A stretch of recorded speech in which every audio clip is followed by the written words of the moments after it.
I want to keep it fairly simple. I'll do a reading from the beginning of the Boatmaker, and then we can take questions from people, and Matt and I can have a short conversation, and otherwise we'll take your questions. And I'll read to you a little bit from the beginning of the Boatmaker, which is, the Boatmaker is the story of a man who builds a boat and sails away from the island where he was born. And it's really about everything that happens after that.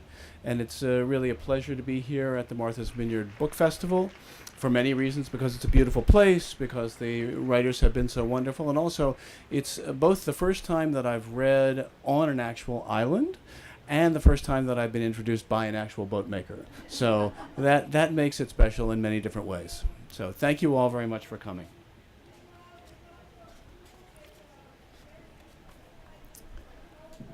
The man of Small Island is dreaming of a wolf. The wolf has blue fur and green eyes, eyes unlike any the man has ever seen in waking life. The boy, really, because in the dream he is a boy again, 8 years old, with skinny legs and short pants, just the age he was when his brother went into the sea and never came back. In his dream, the boy walks toward a big tree standing by itself in a clearing not far from the sea. On Small Island, nothing is very far from the sea.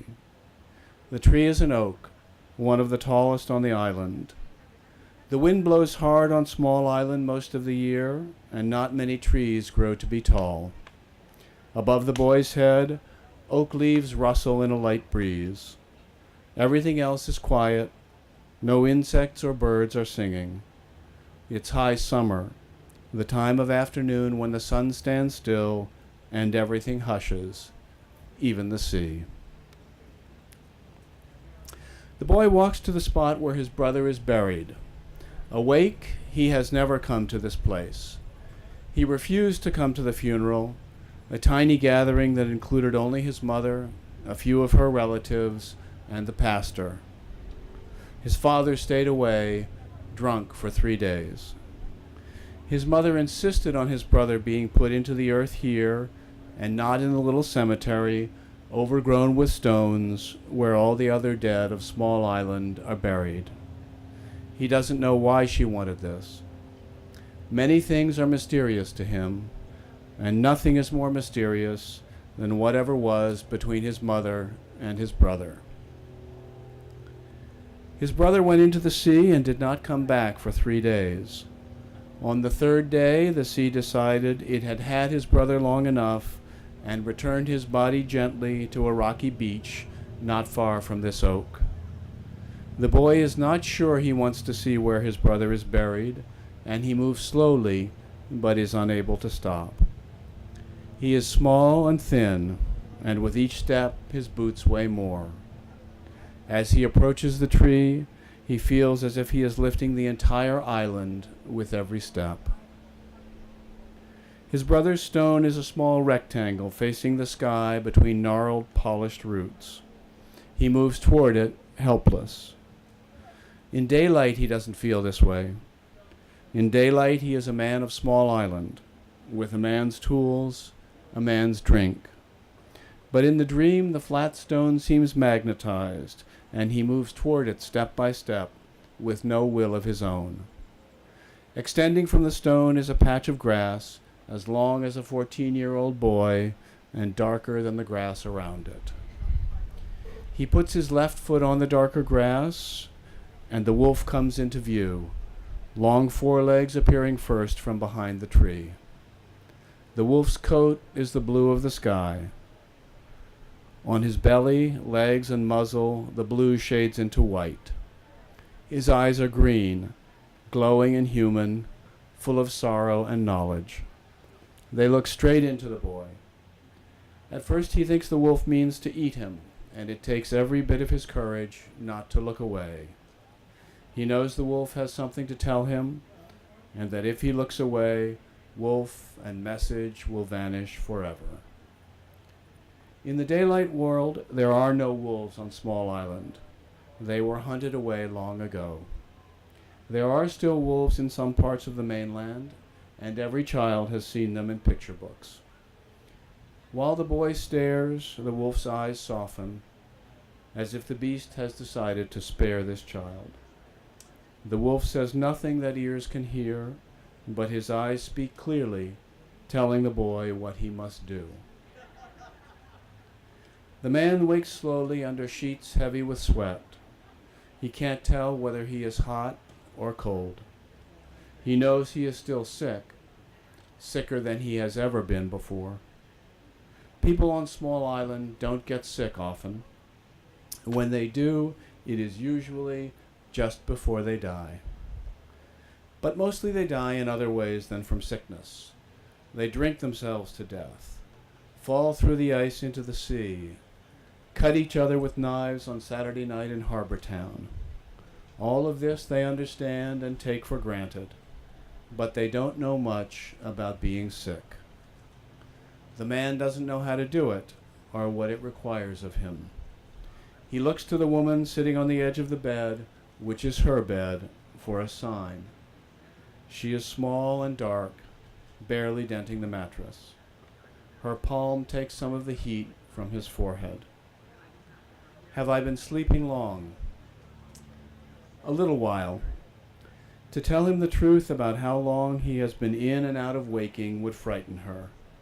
She reaches a towel into a basin of water, twists the water out, folds the towel, and presses it to his forehead.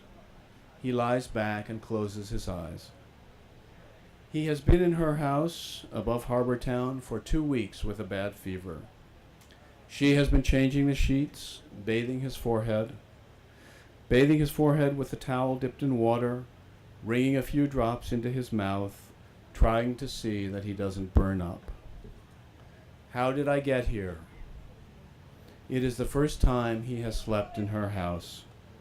In the time they have been together, he has met her at her door, walked away with her through the snow in winter, over the wet earth in spring, the grass in summer, but until now he has never been in her house more than a few minutes at a time.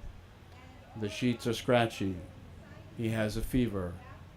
He knows what fever is, as the children of Small Island know what a wolf is, without ever having seen one, except in books. But he doesn't know what to do about it. In his world, there is a tool for every job. For sickness, he has no tools. Don't worry about how you got here. She wrings the towel out into the basin and presses it to his forehead. His face is narrow.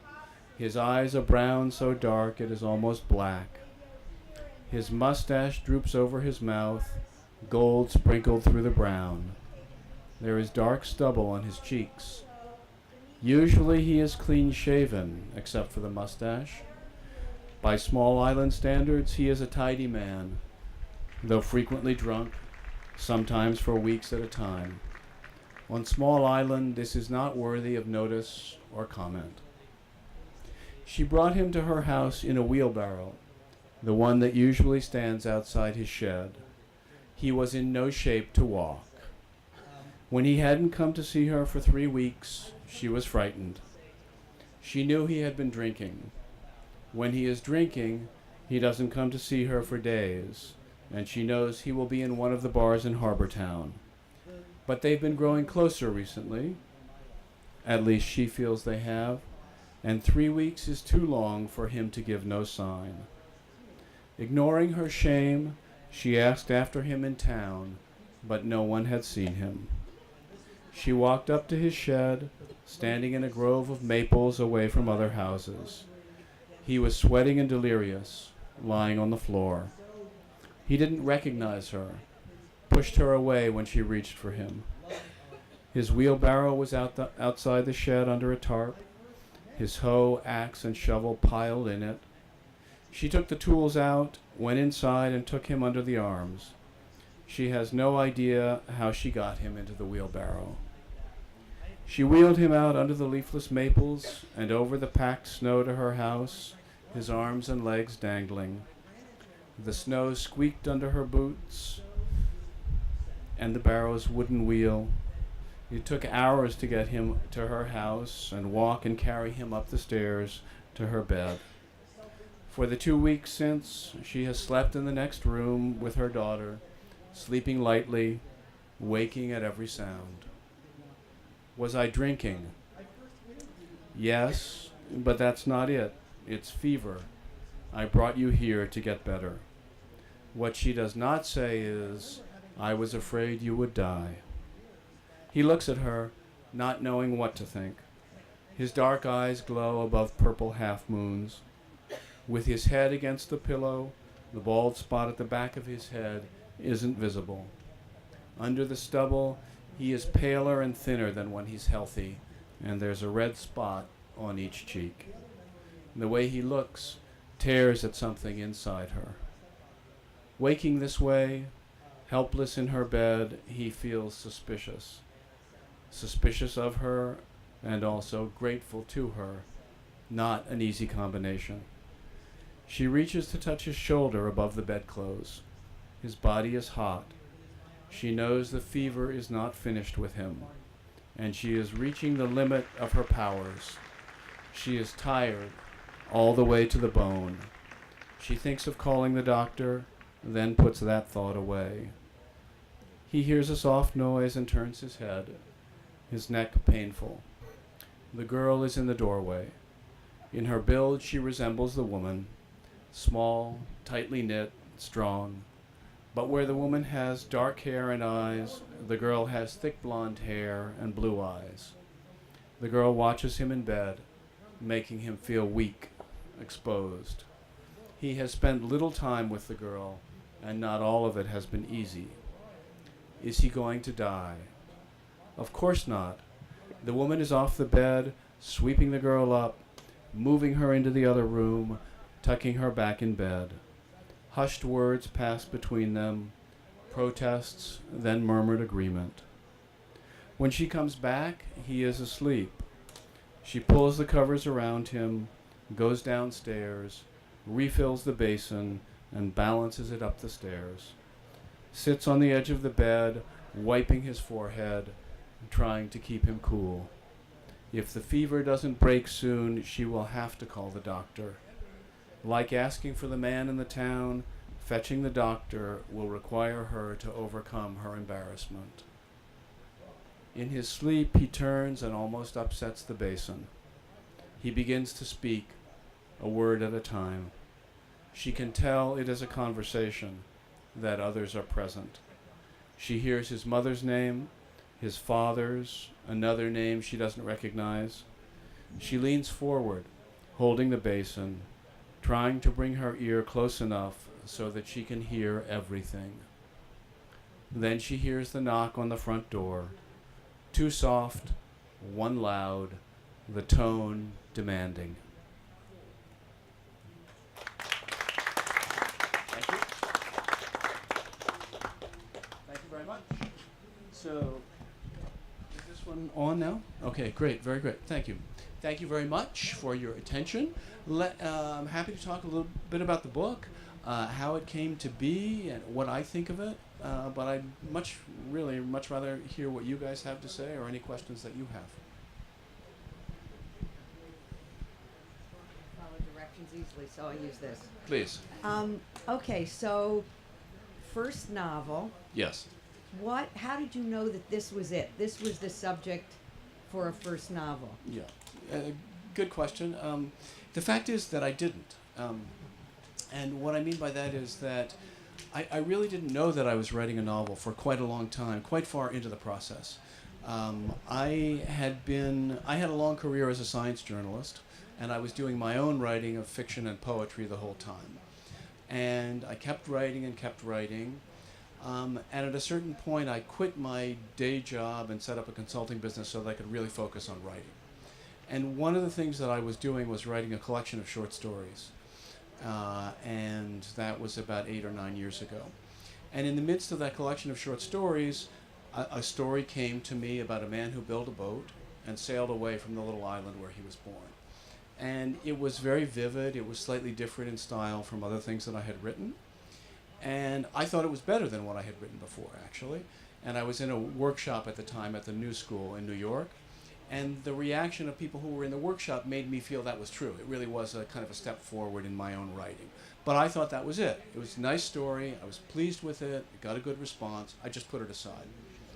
And a little later, a story came to me about the same character, the first stop on his voyage, which is the next island over, where he goes and has some interesting experiences that propel him further on his way. So I wrote that story, and I thought, now I'm really done with that. And that's it. I put those 2 stories in the collection. I thought I was finished. And then it turned out the character wasn't finished with me, right? And so what happened was I began to get little bits and pieces of further things that had happened to him further along his way. And they weren't complete stories. They were more like vignettes. And they would happen at odd moments, and I would write them down. And clearly I'm a very slow learner, because it took me a very long time to realize this was a novel. It had a complete arc of story. And so I sat down with the 2 short stories and the little bits and pieces that I had written along the way, and then I finally realized this is a novel. So that's a very roundabout way of answering your question, but the fact is, it came to me. I didn't decide this is the subject of the novel. The subject came to me and really declared that it wanted to be written. So, yes, please. Please come on up, or if you can. Okay, don't. So. Well, writers are very different, and I think each book has its own kind of organic development. It's not really like a kind of pregnancy where there's a given, there's 9 months typically. This book took me 7 years, basically, from start to finish. Not that I was writing absolutely every day, but I was working pretty consistently on it for 7 years.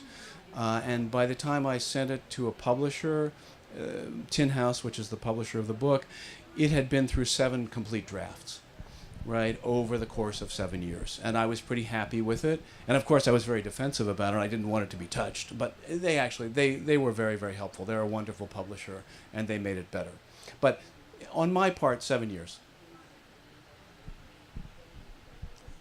What sort of research did you do, if any, or what was your interest in? In boats.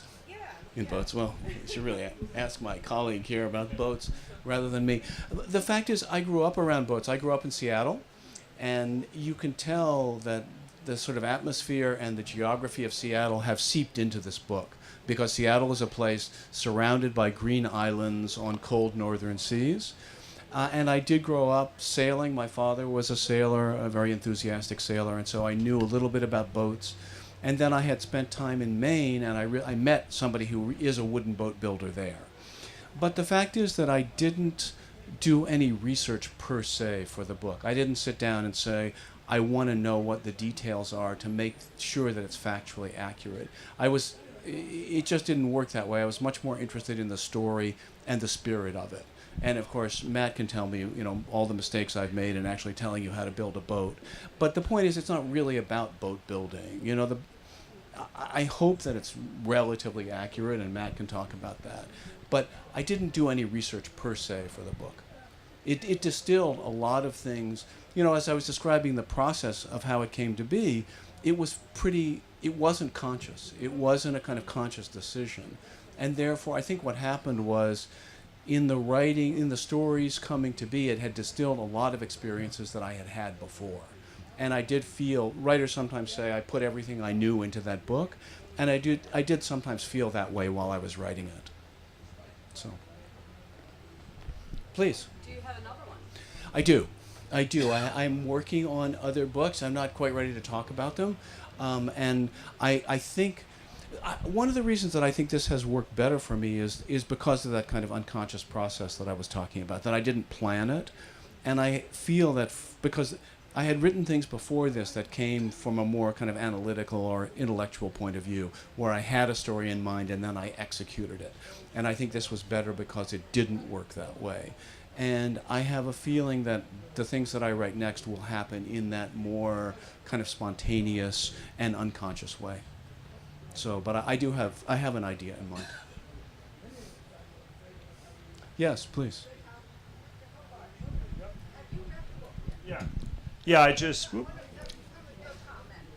Yeah, well, so it isn't a book about the building of boats. I think the question I would ask is what does building a boat mean to you?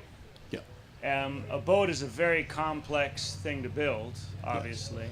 And to build it out of wood, you're using an organic medium that is complex in its own nature. All the wood has its own strengths and weaknesses and the patterns of the grain and the way the tree grew.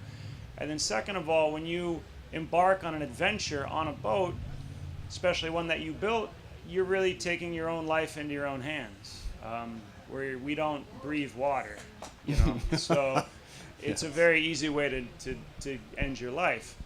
So I think that that's more of what the Boatmaker means. I think what John was going for is more of the process involved and the type of personality that is going to take on an endeavor like building a boat and then depart from the small insular world that they know and go on a journey of discovery. And that's really how I read the book. Would you like me to respond to that? Well, I think Matt is an excellent reader of the book. Really, I think he's read it very, very well, and I think he's quite right. What it means to me is, as he said, someone who comes from a small insular place, and the only way out is to build a boat. So, and as I was talking about in that first short story, the entire setting at the beginning of the book on Small Island was there. And so here, the character's only way out is to build a boat. And Matt's talking about what's the kind of person who is willing to take that risk and move away. Everybody else stays there. To them, it's a huge journey. I mean, going to the next island over, which happens to be called Big Island, is a huge journey, right? But he goes much farther than that. And so it was about, I mean, in a way, the question of the book is like, what drives someone to do that, right? As you say, to take your life in your hands and to move out beyond the community where you've grown up and have these other experiences that ultimately change you into something else. That's what the book is about. And also the character is uneducated. I mean, they've been learned from their family, but they're entering a world where they discover everything themselves. They discover relationships with the opposite sex. They discover religion. They discover how economics works. They discover how the greater world that they're a part of operates in all of its goods and evils. And to build a boat on your own, you have to be quite astute to begin with. It's not something that most people can just pick up. So he's also setting the stage for a character that has a very underlying intelligence and awareness of their world. Yes. But who's also quite, in many ways, quite unconscious. Yes, sir. So one of the interesting things about being in a boat club, when you get into a wood boat,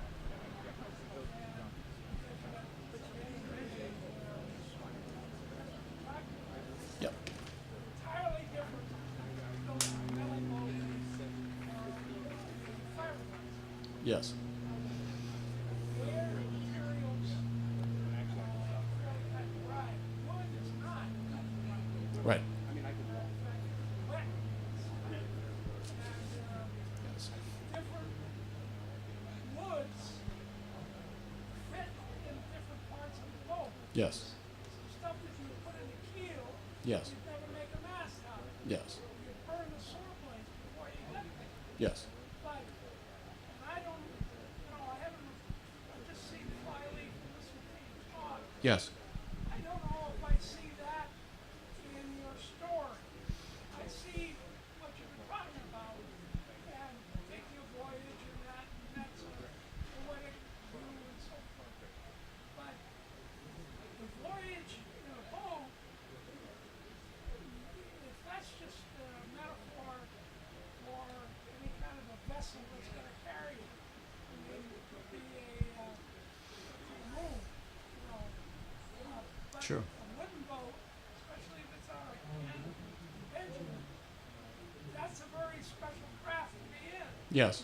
And you'd be smart to take that kind of a boat. Yes. Now, if you took something else, like one of these turnabouts or something, I wouldn't go anywhere in the world. Yes, indeed. No, but and I take your point. Your point is that it has to do with the specifics, the concrete details of the actual woods that are used for different parts of the boat, and the way that they fit together. And there's a good deal.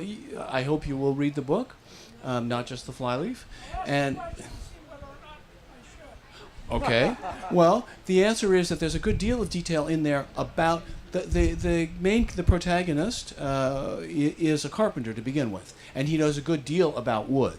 And he does have to learn, I mean, in a way his knowledge of building boats is stolen, because on the island where he comes from, that knowledge is closely held by a group of people. So he has to observe and invent on his own. But he's a carpenter, and he's very sensitive to different kinds of wood, which kinds of wood go in the hull, the planking of the hull, which go in the centerboard, which go in the centerboard well, what the decking is made of, what the mast is made of, what the gaff is made of, etc., etc. He's very sensitive to the use of materials. And as I said, this is not a book about boat building per se. You can't expect it to be technical, but it's much more than a metaphor. This is much sensitive. A writer, I shouldn't stand here and say my writing is sensitive, but but I would say that you will find that the character is very sensitive to the nuances of different kinds of wood and different parts of the boat. Madam.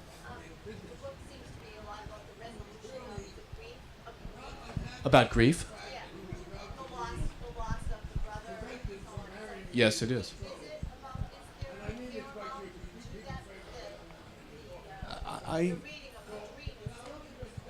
Thank you. I would say the answer to that is yes, absolutely. I think, this may be, yes, there's a good deal about grief in the book, and about recovery from grief, really. Grief is not horrible. I don't think grief is horrible. I think grief can be very painful. It can also be very beautiful. And I think it also can be a kind of vehicle for growth, right? I think in many of the most important things that we learn in difficulties, not when circumstances are easy. And I think a good deal of the story has to do with how he's propelled away from the place where he's born. And I think it's actually your comment is very sensitive, actually. You're a sensitive listener, because I think that is one of the things that propels him. And it has to, grief, but also the other side of grief is healing, right? How is grief healed? And what does it become? So does the relationship between the mother and the brother become revealed as well? Some things remain mysteries to us, don't they? Some things remain, especially things about our parents, remain. Some things about our parents remain mysterious even to the end.